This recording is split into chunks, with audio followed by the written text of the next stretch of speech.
2 ঘন্টা করে everyday practice করতে হবে এই রিডিংটা। যখন আমরা এই রিডিংটা প্র্যাকটিস করতে করতে করতে করতে একটা জায়গায় যাব, তখন দেখা যাবে যে আগে 2 ঘন্টায় আমি 5 পেজ পড়তে পারতাম, এখন আমি 2 ঘন্টায় 7 পেজ 8 পেজও পড়তে পারি। তার মানে কি, আমার দ্রুত পড়া হচ্ছে, দ্রুত রিডিংটা হচ্ছে।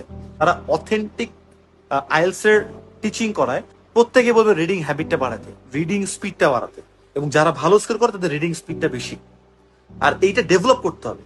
ফাঁকি মারলাম, এরপরে 2 দিন করলাম 3 দিন করলাম না, এভাবে করলে হবে না, এটা করতেই হবে। সো এইটা হচ্ছে কি একটা কম্প্রিহেন্সিবিলিটি। এরপর হচ্ছে অ্যানালিটিক্যাল জায়গা, ট্রিক করতেছে, যেটা এখন অনেক কঠিন কঠিন ট্রিক করতেছে, এটাও সত্য।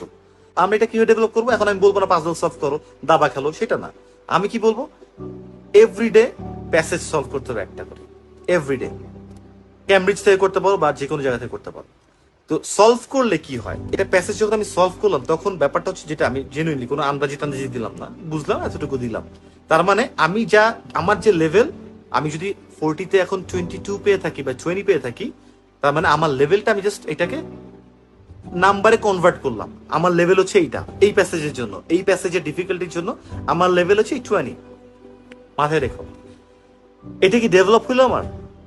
কিঞ্চিত। ওটা কিছুর মধ্যে পড়ে না, এটা ডেভেলপমেন্ট না। তাহলে ডেভেলপমেন্টটা কি? ডেভেলপমেন্ট হচ্ছে এই বাকি যে 20টা হয়নি, এই 20টা কেন হয়নি, এটার জন্য 40 মিনিটস স্পেন্ড করা। এই হচ্ছে ডেভেলপমেন্টের জায়গা।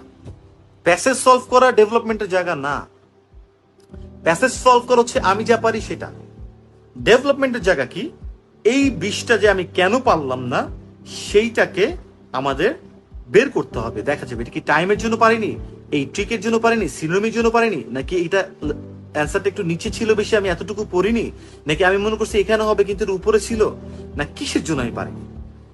তো এই 20টা সলভ করলে কি হবে, 40 মিনিটের আমি যদি 20টা সলভ করি, তাহলে 2টা পারবো আমি বুঝতে।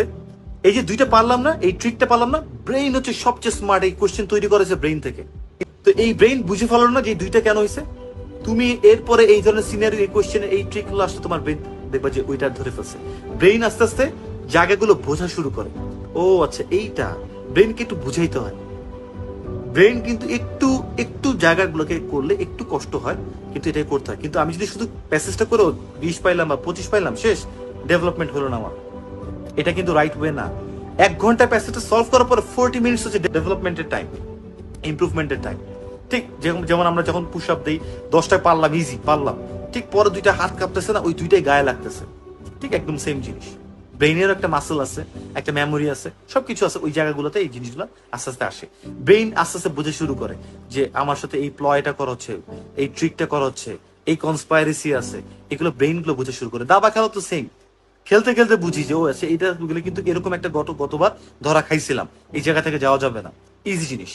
তাহলে আমরা যদি এভরিডে একটা করে প্যাসেজ সলভ করি, আর যদি আমরা 60 ডেজে 60টা প্যাসেজ সলভ করতে পারি এভরিডে 1 ঘন্টা এবং 40 মিনিট, তাহলে এই যে আমরা ব্যাক ক্যালকুলেশন যেগুলো করে করে বের করলাম, এই 7টা থেকে আমরা যদি 4টা-5টা ট্রিকও জেনে যাই, তাহলে 300 ট্রিক আমাদের ব্রেন ধরে ফেলছে, 300। এবং এইবার আমি গ্যারান্টি, 300 ট্রিক যদি ধরতে পারে তোমার ব্রেন, এই 300 ট্রিকের জন্য তুমি যদি এখন 20 পেয়ে থাকো, তুমি অবশ্যই 30 থেকে 32 পাবা। এটা আমি মানে কোথাও সাইন টেন করতে পারলো, সাইন আমি করে দিতাম।